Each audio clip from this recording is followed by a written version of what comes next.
Olá, pessoal. Eu espero que com vocês estejam tudo bem.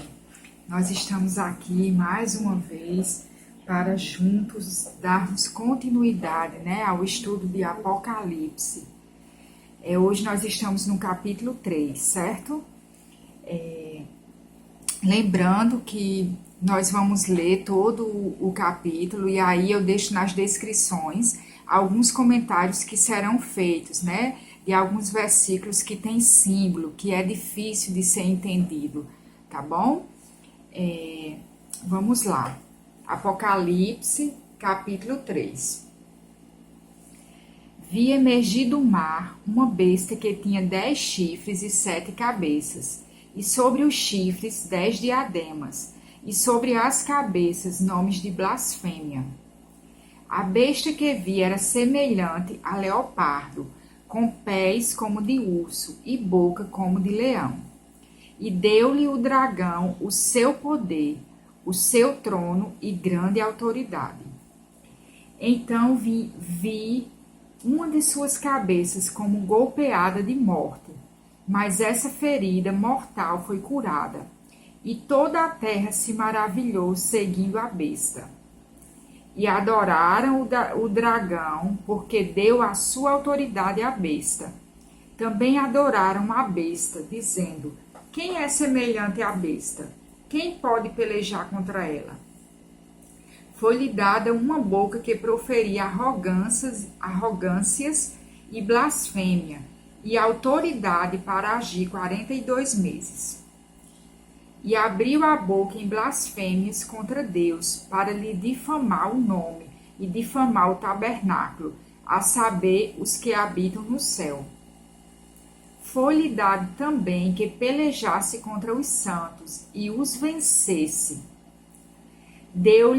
Deu-se-lhes ainda autoridade sobre cada tribo, povo, língua e nação. E adorá-la-ão todos os que habitam sobre a terra, aqueles cujos nomes não foram escritos no livro da vida do Cordeiro, que foi morto desde a fundação do mundo. Se alguém tem ouvidos, ouça. Se alguém leva para cativeiro vai. Se alguém matar a espada, necessário é que seja morto a espada. Aqui está a perseverança e a fidelidade dos santos. Tem algumas linguagens, que falam assim, esse versículo 10. A NVT mesmo, ela diz assim: quem estiver destinado à prisão será preso. Quem estiver destinado a morrer pela espada, morrerá pela espada. Isso significa que o povo santo deve ser perseverante e permanecer fiel. Versículo 11. Então vi outra besta que saiu da terra. Tinha 2 chifres como de cordeiro, mas falava com voz de dragão. Exercia toda a autoridade da primeira besta e exigia que a terra e seus habitantes adorassem a primeira besta, cujo ferimento mortal havia sido curado. Versículo 13. Realizava sinais espantosos, chegando a fazer fogo descer do céu sobre a terra, à vista de todos. Enganou os habitantes da terra com os sinais que lhe foi permitido realizar em nome da primeira besta. Ordenou que fizesse uma grande estátua da primeira besta, que havia sido mortalmente ferida e sobrevivido. Então lhe foi permitido dar vida a esta estátua, para que ela falasse, e a estátua da besta ordenou que fossem mortos todos os que recusassem a adorá-la, todos os que se recusassem a adorá-la. 16. Exigiu que grandes e pequenos, ricos e pobres, escravos e livres, todos recebessem uma marca na mão direita ou na testa. E ninguém podia comprar nem vender coisa alguma sem essa marca, que era o nome da besta ou o número que representava seu nome. Aqui é preciso sabedoria. Quem tem discernimento, trate de entender o significado do número da besta, pois é número de homem. Seu número é 666, ou seja, 666. Agora eu vou fazer alguns comentários, né, de explicar quem é a primeira besta, quem é a segunda besta, qual o objetivo delas, onde Satanás está atuando em meio a tudo isso. Alguns versículos eu vou comentar para que nós venhamos entender o que João, qual a revelação que Deus deu a João desse versículo 13, certo? O capítulo 13, desse versículo não, perdão, do capítulo, né? O capítulo 13 mostra dois aliados de Satanás, que é a besta que emerge do mar e a besta que emerge da terra. Esses três personagens formaram uma oposição à Santa Trindade, que a Santa Trindade é Pai, Filho e Espírito Santo, certo? Então, esses três personagens, que é a besta que emerge do mar, a besta que emerge da terra e Satanás, formam uma trindade profana contra a Trindade Santa, que é Pai, Filho e Espírito Santo.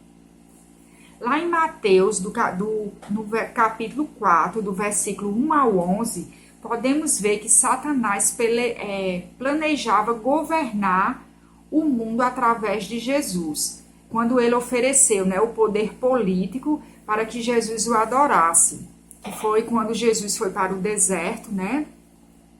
E aí Satanás, ele tentou Jesus. E lá fala justamente quando ele diz oferece a Jesus todo o poder político para que Jesus se prostrasse e o adorasse. Mas Jesus o negou, né? Jesus recusou essa oferta. E assim Satanás fez com as duas bestas descritas nesse capítulo. Ele governará o mundo através dessas duas bestas. No versículo 4, né, nós podemos ver que o dragão, que é Satanás, foi adorado porque deu autoridade à besta. A besta que veio do mar recebeu autoridade sobre o poder político. E a besta da terra, Satanás, deu-lhe o poder de operar milagres, né? Que nós podemos ver isso lá no versículo 13, do 13 ao 15, né? E as duas trabalham para obter o controle do universo. Ou seja, essas duas bestas que receberão a autoridade dada por Satanás, elas trabalharão com o objetivo de controlar todo o universo. Lembrando que nós vimos no capítulo 12, né, que Satanás ele vai operar não num povoado, não numa cidade, não num país, é universal. Né? Nesse tempo que ele virá, que Deus lhe dará poder por um breve tempo, certo? Ele dominará todo o universo. Podemos ver que Satanás ele tenta imitar a Deus. Nós temos exemplos disso, né? Que está lá quando Satanás e as duas bestas formam uma trindade profana. Ele está querendo imitar a Trindade Santa, certo? Lembrando que a Trindade profana é isso que eu falei agora há pouco. Satanás, a besta que emerge do mar e a besta que emerge da terra. Ele tenta imitar Deus também, está lá no versículo 3, na falsa ressurreição, né? Quando a primeira besta é ferida mortalmente, que ela ressurge. No selo, né? No selo de Deus e na marcação da besta. Ele também tenta imitar Deus, né? A Bíblia diz que aqueles que aceitam Jesus como Salvador e Senhor da sua vida, eles são selados por Deus. E esse selo significa, nos dá a garantia da salvação. Assim Satanás imita Deus também, porque nós podemos ver no versículo, nos últimos versículos desse capítulo 13, que terá a marca da besta. Então, nisso ele também tenta imitar a Deus. No versículo 8, os nomes de todos os crentes estão registrados no livro da vida, né? Que fala, vamos lá, no versículo 8, para vocês entenderem de que é que nós vamos comentar agora. E adorá-lo-ão todos os que habitam sobre a terra, aqueles cujos nomes não foram escritos no livro da vida do Cordeiro, que foi morto desde a fundação do mundo. Ou seja, todos adorarão a Satanás, as bestas, né? Porém, aqueles que estão com o nome escrito no livro da vida não adorarão ela. Então, nós vamos comentar isso, né? Os nomes de todos os crentes estão registrados no livro da vida. Este livro simboliza o conhecimento que Deus tem daqueles que lhe pertencem. Todas as pessoas que têm um lugar no livro da vida serão apresentadas às hostes celestiais como pertencentes a Cristo. Comentando o versículo 16, né? Da mesma forma que Deus marca o seu povo com a finalidade de salvá-los, que é aquilo que eu falei sobre o selo de Deus, a marca de Satanás livrará os seus seguidores da perseguição que infligirá ao povo de Deus. Aceitar a marca da besta significará que você estará disposto a cooperar com o sistema econômico proposto por Satanás. Recusar a marca significa dedicar-se totalmente a Deus e preferir morrer a comprometer a sua fé em Cristo.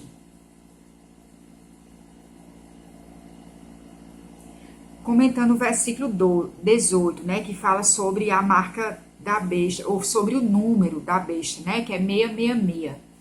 Esse número, ele é mais estudado do que qualquer outra coisa do livro de Apocalipse. Tem várias interpretações, porém, qualquer que seja a interpretação, ele simboliza o domínio mundial dessa trindade profana, que tem como objetivo destruir a obra de Cristo e derrotá-lo, que é Cristo, né? O objetivo de Satanás, dessa trindade, que é Satanás e as duas bestas, o objetivo delas é destruir a obra de Cristo e derrotá-lo. Porém, mais na frente, né, mais adiante, nós estamos no capítulo 3, são 22 capítulos esse livro, mais adiante nós vamos ver que isso não é possível. Por quê? Porque Cristo, ele já venceu, né?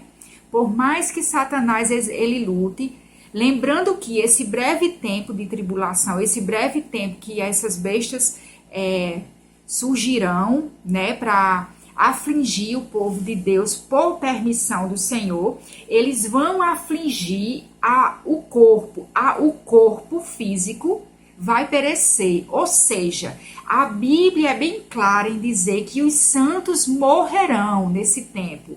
Porém, a morte não vão os vencer. Por quê? Porque morreu e estarão com Cristo. Nós vamos ver isso nos versículos mais adiante, né? Que Cristo, ele é vencedor e nada pode mudar. Nada pode mudar essa verdade, certo? Então, esses os comentários que eu trouxe do capítulo 13. Se você tem alguma dúvida, quem tem meu WhatsApp, meu Instagram, pode entrar em contato, que se eu não souber tirar a dúvida, eu vou estudar e procurar lhe ajudar, tá certo? Mais uma vez, né, eu lhe aconselho a você permanecer firme. Eu sei que não é fácil, né? Para nós aqui não está sendo fácil permanecer buscando, estudando, fazendo estudo do livro de Apocalipse. Não é fácil também estar gravando esses vídeos. Nós sabemos que se levanta uma luta contra, mas que nós possamos nos fortalecer no Senhor, não nos deixar desanimar, lembrar que a nossa força vem dele. Ele pode nos ajudar nisso. Eu te aconselho a você continuar firme nesses estudos, porque será muito, e já está sendo, e será muito mais proveitoso, né? Os nossos olhos estão sendo abertos. Nós não sabemos se o anticristo ele se levantará agora ou se levantará no tempo dos nossos filhos ou dos nossos netos, não sabemos. Mas o que nós podemos fazer quanto a isso? Buscar a verdade de Cristo, buscar estudar a verdade de Cristo, para que quando isso aconteça, nós venhamos lembrar e estar preparados para tudo isso, tá certo? Então, que Deus continue abençoando sua vida, que Ele continue lhe fortalecendo, que Ele derrame da graça dele sobre a sua vida, né? Ele disse a Paulo, Paulo, a minha graça te basta, ainda que você esteja passando por momentos difíceis, momentos de tribulação, lembre que a graça dele, ele te basta. E lembre que ainda que teu corpo pereça aqui na terra, se você aceitou Jesus como Senhor e Salvador da tua vida, da sua vida, o teu nome está escrito no livro da vida. Ele nos garante isso, ele te garante isso. Então creia nessa verdade. Ainda que você esteja passando por momentos difíceis aqui, momentos de tribulações, momentos de tristeza diante de tudo isso que nós estamos vivendo. Eu não sei se você está com um parente doente, eu não sei se você perdeu o parente, mas eu quero te dizer que lembre que a morte, o sofrimento e a morte não podem nos tirar de Cristo. Amém? Lembre-se, apegue a essa verdade, que você seja abençoado na prática da palavra de Deus.